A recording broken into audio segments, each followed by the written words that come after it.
The real secret. One of the greatest lessons that I ever learnt came when I discovered how the law of attraction really worked.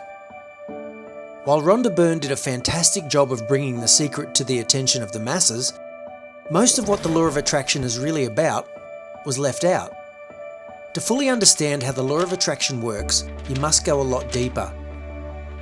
The most important thing that I learnt from the teachings of Abram was that we are responsible in some way for everything that is in our lives. Unless you're willing to be brutally honest with yourself, you will never be able to grasp this concept. You will continue to make excuses and blame other people and circumstances.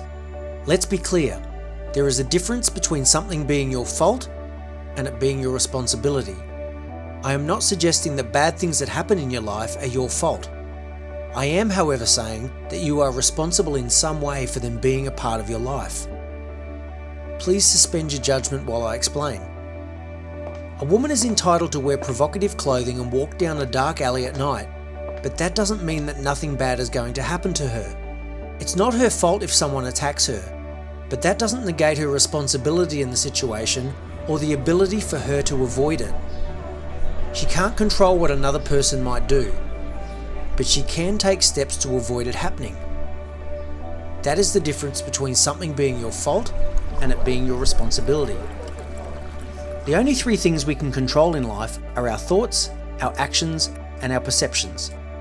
We can't control how people act, but we can take responsibility for how we act, what we do, and how we place ourselves in these situations. In the teachings of Abram, Esther and Jerry Hicks talk about co-creating. This is where we create with other people.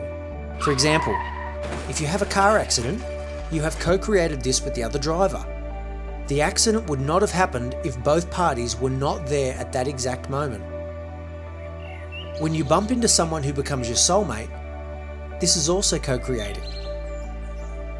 The event that led to your meeting would not have occurred if you were both not present.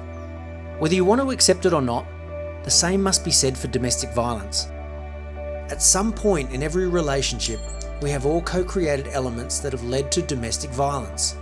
Deny it if you wish, but I promise, all you will do is repeat the same steps until you grasp this concept and intentionally co-create instead of unintentionally. We all love to take credit for the good things in our lives, but quickly blame others or circumstances for the bad. The truth is that we are responsible for all of it. Once you understand this, then it is you who has the power to create only the things that you want and avoid the things you don't.